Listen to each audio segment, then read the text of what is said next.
आज अगर सीधी बात में तो हमारे साथ हैं दिग्गज नेता, इन्हें कहते हैं कमर चौधरी, जो कि अगर बात की जाए तो हम खुद नहीं कहते लेकिन लोग कहते हैं कि अगर कोविड-19 की बात करें तो इन्हें भरपूर तरीके से उन्होंने काम किया और लोग जो है घर में लॉकडाउन थे लेकिन ये हर घर तक पहुंचे और हर घर की समस्याएं सुनी। और आज हम एक बात करना चाहेंगे, जब ये एमएलए थे तो हॉस्पिटल की कंडीशन जो ठीक थी और खासकर अगर बात करें तो सीटी स्कैन प्रॉपर होता था। अगर कोई कोताही बरती जाती थी तो ये तुरंत जो है उस पर कार्रवाई करते थे और लोगों को जो है सीटी स्कैन जो है प्रॉपर और अल्ट्रासाउंड जो है प्रॉपर तरीके से यहाँ होता था। और गरीब लोग जो पीर पंजाल के हैं, जो एफर्ट नहीं कर सकते जम्मू के लिए, वो कहीं ना कहीं जो है आज की डेट में अगर देखा जाए तो सीटी स्कैन खराब है। यहाँ जीएमसी का दर्जा भी दिया गया है लेकिन कोई इस पर देख रेख नहीं। आइए इनसे बात करते हैं जी। वेलकम। हमारा डिस्ट्रिक्ट हॉस्पिटल जो आज यहाँ मेडिकल कॉलेज खुला है, बड़ी खुशी की बात है। पंच के लिए मेडिकल कॉलेज है और मेडिकल कॉलेज खुलने के साथ साथ यहाँ पे जो सिस्टम चला, यहाँ पे सीटी स्कैन मशीन थी हॉस्पिटल के अंदर। वो सीटी स्कैन मशीन जो थी, चाहे उसका स्पेशलिस्ट डॉक्टर रेडियोलॉजिस्ट यहाँ को था या नहीं, वो हॉस्पिटल के अंदर ही खराब हो गई। वो की गई और उसका करने के बाद क्या हुआ कि डॉक्टरों ने बाहर अपनी सीटी स्कैन मशीनें लगा ली। सर मेरी एडमिनिस्ट्रेशन की ये देखो, मेडिकल कॉलेज की एडमिनिस्ट्रेशन की, ये चेक नहीं किया कि ये जो हॉस्पिटल की मशीन है ये खराब कैसे हो, क्यों हुई, किसने की। नतीजा उसका ये हुआ कि आम आदमी जो है, जो इस हालत में नहीं है, जो बीपीएल पेशेंट है और मैक्सिमम पेशेंट जो ट्रीटमेंट के लिए जोरी में आते हैं, वो वही लोग हैं जो निशाना से आगे नहीं जा सकते, ये बस लोग। उनका जो अब प्राइवेट तौर पर चपड़ी चल रही है, इस पर डिप्टी कमिश्नर जोरी और मेडिकल कॉलेज की एडमिनिस्ट्रेशन जो है पूरा नोटिस ले, इसमें इंक्वायरी की जाए और इसके साथ ही साथ जो हॉस्पिटल का सीटी स्कैन मशीन है, जो बाकी मशीनें लगाई हैं, गवर्नमेंट ने इतना खर्चा किया है, उनका प्रॉपर यूटिलाइज हो जाए। और जो बाहर मशीनें, उन्हीं डॉक्टरों ने जिनकी सर्विसेज अंदर मेडिकल कॉलेज के अंदर है, वो बाहर ये काम प्राइवेट कर रहे हैं। और मेडिकल कॉलेज अब यूटी है और मेडिकल कॉलेज के जितने डॉक्टर्स हैं उनको प्राइवेट प्रैक्टिस कैसे अलो है। किसी यूटी में प्राइवेट प्रैक्टिस नहीं है। सोरा में आप देख लीजिए, एम्स में देख लीजिए और बाकी के गवर्नमेंट इंस्टीट्यूट जो है, जो इस किस्म के डिस्ट्रिक्ट मेडिकल कॉलेज लेवल के हैं, वहाँ प्राइवेट प्रैक्टिस उन डॉक्टरों के लिए बना है। तो यहाँ यूटी में कर रहे हैं, इसका कोई कंट्रोल नहीं है। नए नए कानून आ रहे हैं जिनकी कोई जरूरत नहीं है और जहाँ पर गवर्नमेंट को करना चाहिए, जहाँ पर एडमिनिस्ट्रेशन को करना चाहिए, वहाँ हो नहीं रहा है। इसके साथ ही साथ चाइल्ड मदर केयर हॉस्पिटल 2016 मैंने रजौरी में कंप्लीट करवाया था, अभी तक वो स्टार्ट नहीं किया गया है। परसों डिप्टी कमिश्नर की मीटिंग में भी ये बात उठाई गई और अभी तक उसको देखभाल की 2 बार वो बिल्डिंग खराब हो चुकी है। एक बार कोविड को दी और उससे पहले एक फोर्सेस को दी हुई थी। इसके साथ ही हमने JM unit staff nurse school बनवाया मैंने 2016-17 में, वो भी कंप्लीट हो गया था। अभी वो बिल्डिंग मेरे ख्याल सीआरपीएफ के अंडर है, उसको स्टार्ट नहीं किया जा रहा है। अब एक फीमेल मल्टीपर्पज वर्कर जो बैरोट के अंदर हमने एक इंस्टीट्यूट बनवाया है, वो अभी बिल्डिंग कंप्लीट है, सारा कुछ कंप्लीट है, अच्छी बिल्डिंग बनी हुई है, अभी उसको स्टार्ट नहीं किए जा रही। तो इन चीजों पर फोकस करने की जरूरत है। हमने डिप्टी कमिश्नर से बड़ी उम्मीदें है हमारी। हम कहते हैं competent deputy commissioner, if he is competent deputy commissioner, तो इस गवर्नमेंट साइड पर भी उनका कोई सराफ निशानियां जो आनी चाहिए ताकि इस पर कंट्रोल हो जाए। और खास करके जो हमारा ये सिटी स्कैन डिस्ट्रिक्ट हॉस्पिटल के अंदर है और फिर ये रेफरल हॉस्पिटल बढ़ा दिया गया है। जो को जुबान वाला पेशेंट आ जाता है, देखा कि इससे ये अच्छी तरह इसकी मालिश नहीं की जा सकती डॉक्टर से, उसको उसी वक्त तुरंत जम्मू में रेफर कर दिया जाता है। इस वजह से 2-4 मौतें यहाँ माँ और बच्चे की दौरान उसकी डिलीवरी हुई है और ये बड़ा अलमिया है, इंसानियत का कत्ल है कि माँ भी मर गई, बच्चा भी मर गया और उसका कोई एक्शन नहीं थी।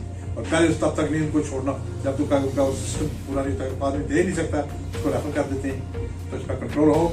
और बोला इंतजामिया से हम कहते हैं कि मेडिकल कॉलेज के अंदर 1000 पोस्टें वैकेंट पड़ी हैं डिफरेंट फैकल्टीज के अंदर, उनको पूरी किया जाए।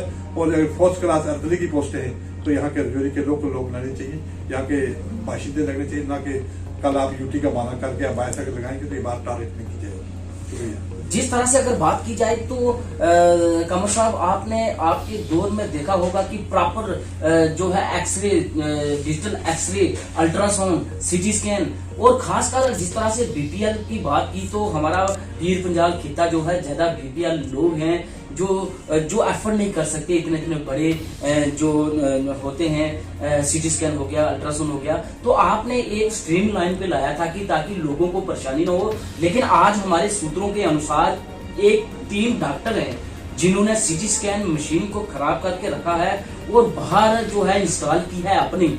हम जल्दी ही उनको हाईलाइट करेंगे। वो जो है सीटी स्कैन की मशीन का कुछ आइटम जो है, उनकी कोई मशीनरी जो है छोटी सी निकाल दी गई है ताकि ये प्रॉपर ठीक ना हो। तो जीएमसी का होना, कमर साहब, क्या एक सीटी स्कैन की मशीन का ठीक करना कोई दिन तो नहीं लगते? ये तो मुझे लगता है कि अगर प्रिंसिपल इनिशिएटिव ले तो घंटों में ठीक हो सकती है। चंद दिन पहले मुझे जाने का मौका मिला हॉस्पिटल के अंदर, मैंने हम स्टोर में चले गए साथी एक के साथ। उन्होंने कहा जी हमारे पास इतना सामान गवर्नमेंट ने भेज दिया है कि रखने की जगह नहीं है, और जहाँ मेडिकल कॉलेज कंस्ट्रक्ट हो रहा है वहां हम रख रहे हैं सामान को। तो इतना बड़ा अगर सामान आ रहा था, why not this CT scan machine, x ray machine, digital जो मशीन है, ये क्यों नहीं हो रही है? इसमें किसकी मिली भगत है? और जिन डॉक्टरों ने अगर वहां पर मेडिकल कॉलेज के लोगों ने उसका कोई पुर्जा निकाल के उसको नकारा किया तो उन पर एक्शन होना चाहिए। क्यों नहीं एक्शन एडमिनिस्ट्रेशन कर रही? मेरा खास करके मेरा डिप्टी कमिश्नर ज्यूरी और पुलिस एडमिनिस्ट्रेशन से ये गुजारिश है मेरी, हम किसी पे किसी की जात के खिलाफ हम नहीं है, पूरा समाज में मैं I am part of this society, मैं को बढ़ के उनसे नहीं हूं, मैं से एक नागरिक हूं। हमारा ये कहना है कि इस चीज पे फोकस करके इंक्वायरी की जाए और उन लोगों के खिलाफ FIR दी जाए जिन्होंने उस मशीन का एक पुर्जा निकाल के उसको नकारा करके अपने मशीन बाहर लगा के और वहां लोगों को परेशान किया जा रहा है, कोई फ्री में कुछ हो नहीं रहा है और वहां बाहर लोगों की लाइनें लगी हुई है। हॉस्पिटल से एक पेशेंट उठ के आता है और बाहर वो टेस्ट करा के फिर दोबारा जाके वहां उसको सिर्फ हॉस्पिटल के अंदर उसको एक बेड और वो अटेंडेंट मिला जाके इंजेक्शन या दवाई दे देता, बाकी कुछ नहीं दिया जा रहा है। बड़ा अफसोसनाक वाकया है। जिस तरह से अगर बात की जाए तो अल्ट्रासाउंड के लिए जब पेशेंट GR कटवा देते हैं तो जब पहुंचते हैं वहां तो उनको 5-6 दिन का समय दिया जाता है कि आप 5 दिन बाद आओ, 6 दिन बाद आओ। ये क्लियर कट है कि उन्हें एक इशारा दिया जाता है कि आप प्राइवेट में आओ और आपका अल्ट्रासाउंड होगा। क्या कहेंगे? आप दुरुस्त फरमा रहे हो। उसको डिले करने का, उसको डेट देने का मकसद ही यही है। एक डॉक्टर सर्जन है कोई यहाँ पे, उसके पास एक BPL पेशेंट आ गया, उसका इमीडिएट ऑपरेशन होना था। तो जब वो अपनी क्लिनिक में ले गया, उसने कहा जी इतने आप पैसे दे दो। तो कहा जी मैं तो BPL मेरे पास इतने देने के लिए आप आ सकते हो, मेरा ऑपरेशन करें। तो उसकी मार्च में डेट डाल दी, 23 मार्च उसकी डेट डाली गई, ताकि आते आते ये तंग हो जाएगा और अल्टीमेटली आके मेरे पास प्राइवेट क्लिनिक में ऑपरेशन कराएगा और मैं पैसे दे दूंगा। ये तो कोविड के अंदर प्राइवेट इनके हॉस्पिटल से बाहर लगातार ऑपरेशन करते रहे, किसी ने कोई चेक नहीं किया, किसी ने इनका कोई एक्शन नहीं किया। हमारा यही गुजारिश है। दूसरे को हमारी जो ब्लड वाली मशीन को लगी है जिसमें वो पेशेंट को करते हैं, क्या करते हैं, डायलिसिस। उस टाइम हमने यहाँ पर सेक्शन की, हमारी सरकार जब कोalition सरकार थी और महबूबा मुफ्ती साहब हमारी चीफ मिनिस्टर जम्मू कश्मीर की, सबसे पहले डायलिसिस मशीन रजौरी हॉस्पिटल में लगी, उसके बाद उधमपुर में और उसके बाद अनंतनाग में। तो करोड़ों का एक प्रोजेक्ट था, सैंक्शन होकर लग गई थी यहाँ पे। उसमें भी एक्सपर्ट्स जो है डॉक्टर वहां नहीं है। कुछ हमारे साथी जो है कोई मेडिकल सिस्टम या कोई तजर्बाकार आदमी वहां काम कर रहे हैं, उनको मैं मुबारकबाद देता हूँ कि उतनी अपनी कैपेसिटी होने के, स्पेशलिस्ट ना होने के बावजूद भी वो काम कर रहे हैं। पर उसके डायलिसिस के लिए जो स्पेशलिस्ट डॉक्टर होते हैं, एक आध डॉक्टर यहाँ भी आना चाहिए। मेडिकल कॉलेज, तो मेडिकल कॉलेज के अंदर आप एक अगर पैरामेडिकल स्टाफ का आदमी को डायलिसिस मशीन पे चला के पेशेंट का काम कर रहा है तो उसका ये बड़ापन है। मैं उसको मुबारकबाद देता हूँ जो अच्छे लोग काम कर रहे हैं। मगर कुछ लोग जो है उन्होंने यहाँ पर तबाही बचाई है, उनके खिलाफ हम चाहते हैं कि एक्शन हो और उसके साथ ही साथ जो डायलिसिस मशीन है उसका एक्सपर्ट डॉक्टर जो उसको सरकार फौरी तौर पर भेजे, ताकि वो लोगों के जो रजौरी पुंछ के लोग आते हैं यहाँ पर, जो पुंछ में कोई अभी डायलिसिस मशीन नहीं, रजौरी में ही है, उसका भी प्रॉपर यूटिलाइज रहे। यह ना हो कि वो भी सीटी स्कैन की शक्ल इख्तियार करके नकारा हो जाए और रजौरी पुंछ के पूरे पेशेंट जो पहले दरपदर हो रहे थे, परेशान हो रहे थे जाके जम्मू के अंदर या दिल्ली के अंदर, आज उनको जहाँ रजौरी में घर के अंदर डायलिसिस हो रहा है। पहले तो मादक डायलिसिस तक पहुंचाए ना किसी इंसान को, अगर कोई पहुंच भी जाए तो उसको प्रॉपर ट्रीटमेंट मिलना चाहिए। कमर साहब, जिस तरह से अगर बात की जाए तो जिस तरह से NGO वगैरह होती है, हमारी सिक्योरिटी फोर्स लगातार जो है ब्लड डोनेशन करती रहती है हॉस्पिटल को, लेकिन जब कहीं किसी को जरूरत पड़ती है तो उससे कहा जाता है कि ये ब्लड नहीं है। तो ये क्यों नहीं क्वांटिटी लिखते कि कितना ब्लड हमारा बाहर से आया है और हमने कितने लोगों को दिया है? ये कहीं ना कहीं लोगों को जो है, अगर सिक्योरिटी फोर्स भी अपना ब्लड निकाल के देती है लोगों के लिए, NGO भी जो है ब्लड निकाल के देती है लोगों के लिए, लेकिन लोगों तक प्रॉपर नहीं पहुंचता, इसका क्या कारण होगा सर? सर, ब्लड बैंक का यहाँ रजौरी का जो है, एक तो मैं पब्लिक से कहूंगा कि हमारे रूरल इलाका की पब्लिक को एक डोनेशन, ब्लड डोनेशन का कोई जज्बा ही नहीं है। ये समझते हैं कि बहुत बड़ा हमारा जिस्म जो है, कहते हैं कि कलेजे से हमारा खून निकाला जाता है, ऐसा नहीं है। जो डॉक्टर देते हैं, जब लोग दे रहे हैं एक सिस्टम के तहत देने वाले को भी डैमेज ना हो।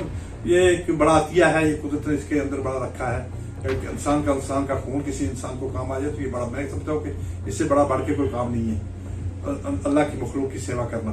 तो मेरा इनसे ये कहना जरूर है, इसमें भी मैनेजमेंट जो है वीक है, उस पर कंट्रोल मुकम्मल होना चाहिए। ब्लड तो यहाँ काफी आता है, और आप जब कभी देते भी हैं, ये ब्लड वालों का हमें नहीं समझता हूँ इतना बड़ा दोष है ब्लड वालों पे। ब्लड वालों में फिर काम कर रहे हैं ब्लड ग्रुप यहाँ पे, पर जो बाकी वाला एडमिनिस्ट्रेशन हॉस्पिटल की है उस पर मालिकीकरण करे। आम आदमी के लिए वहाँ कोई सहूलत नहीं है। अब जो इतने इदारे हमने 2-3 बना चुके हैं, JNM है यहाँ पे, चाइल्ड मदर केयर हॉस्पिटल है, 2-3 बार बिल्डिंग खराब हो चुकी है। चाइल्ड मदर, दूसरा जो नर्सिंग ट्रेनिंग स्कूल बैरोड के अंदर है वो कंप्लीट है। मेरी सरकार से गुजारिश है कि उनको शुरू किया जाए और यहाँ ताकि मुकम्मल तौर पर स्टाफ भी आ जाए। यहाँ मेडिकल स्टाफ के अंदर जो असामियां खाली पड़ी है 1000 आदमी की डिफरेंट फैकल्टीज की, उन पर वो पूरी तौर पर प्रिंसिपल मेडिकल कॉलेज को ऑथोराइज किया जाए कि 4th क्लास तो लगा ले, वो नर्सिंग का अर्जली तो लगा ले कम से कम। इतना तो उसकी इतनी बड़ी पोस्ट का आदमी बता के रखा है आपने, और आप उसको ऑथोराइज नहीं कर रहे हो। कमीशन सेक्रेटरी आदमी जो है वो सांप बन के बैठा हुआ सेक्रेटरी के अंदर। हमारे हॉस्पिटलों के अंदर PHC, सबसे पुरानी PHC के अंदर कोई मेडिकल स्टाफ ऑफिसर हमारे पास नहीं है। CHC थना मंडी हमने बनवाई थी, उसकी बिल्डिंग भी 150 बेडेड का हॉस्पिटल है, उसमें स्टाफ नहीं है, उसमें मेडिकल 1-2 मेडिकल ऑफिसर हैं। उनसे भी हम क्या गिला करें जब स्टाफ ही पूरा आपका नहीं दे रहे, वहां थिएटर नहीं है। हमारा ट्रोमा हॉस्पिटल मंजाकोट के लिए हमने सेक्शन करवाया, अभी स्टार्ट नहीं हो रहा है वो। हमारा डुंगी के अंदर सब डिस्ट्रिक्ट हॉस्पिटल का प्रपोजल था, उन्होंने कहा था कोई मेडिकल ये सब सेंटर बताओ जिसको हम इसको PHC की शक्ल देकर उसको वहां पर स्टार्ट करें। वहां शेलिंग होती है, आए दिन लोग जख्मी होते हैं, और पूरा 40 किलोमीटर जो डुंगी इलाका हमारा जोरी से दूर है, आते आते ही हम लोग दम तोड़ बैठते। वहां पे अभी कोई PHC हमें नहीं दे सके, जो बॉर्डर एरिया है, शेलिंग का माहौल है वहां पे। तो इन हालात के पेश अंदर हमारी गवर्नर इंतजामिया है, और खास करके मैं सेंटर से कहूंगा कि सेंटर वालों, we are part of the country, हम आपके साथ हैं, आप पावर में हैं, हम आंदोलन करते हैं, आप ऑनरेबल प्राइम मिनिस्टर हमारे, और आपको ये मालिक से डरना चाहिए कि हमारा स्टेट हुड रेस्टोर करो। तो जो जहाँ के लोगों की अबतर हालत हो चुकी है, लोग मरने पर आ गए हैं, लोग अब स्वाय फाका कशी के और स्वाय मांगने के भीख मारी के कुछ बाकी चारा कार नहीं रहा है। पढ़ा लिखा यूथ इतना परेशान है, हर घर के अंदर 2-2, 4-4 पढ़े लिखे लोग आज फाका कशी का शिकार हो रहे हैं। इनके लिए बाकायदा पैकेज आए, और ये जितना भी मुमकिन है यहाँ पर स्टेट रूल रेस्टोर हो और यहाँ पर कोई इलेक्टेड सरकार बने। मैं आपसे यही अनुरोध करता हूँ, आपने हमारे जज्बात को आज मौका दिया, और मैं कहूंगा कि आप ये जरूर करवे करेंगे। बाकी शुक्रिया। जिस तरह से जेके न्यूज ब्रेक का एक मिशन है कि सीधी बात ली जाए, खासकर हम उन लोगों को प्रमोट करते हैं जिन्होंने समाज के लिए कार्य किए हैं। खासकर कमर चौधरी जो हमारे एक्स MLA रह चुके हैं, इन्होंने बड़े कार्य किए हैं, और खासकर हेल्थ विभाग में इनका बहुत ही ध्यान था, क्योंकि ये खुद जो है पीर पंजाल एरिया के रहने वाले हैं, और इन्हें भी एक दर्द है कि जो गरीब लोग होते हैं वो प्रेफर नहीं कर पाते इतने पैसे को। और जिस तरह से इन्होंने दुख भरी बात से कहा कि रेफरल हॉस्पिटल जो है इसको बंद किया जाए। एक GMC का अगर इसको दर्जा दिया गया है तो इसको GMC की फैसिलिटी भी मिले। और खासकर हम अपने चैनल के माध्यम से आज सीधी बात की कमर चौधरी जी से, और मुझे लगता है कि एडमिनिस्ट्रेशन तक पहुंचेगी। खासकर DC राजौरी राजेश के श्रवण जो है प्राप्त जो है तरीके से काम कर रहे हैं। हमारे कमर साहब ने भी उनकी प्रशंसा की कि जिस तरह से उनका कार्य करने का ढंग है, मुझे लगता है कहीं ना कहीं हमारे डिस्ट्रिक्ट में सुधार होगा। राकेश तारा, जेके न्यूज ब्रेक, राजौरी।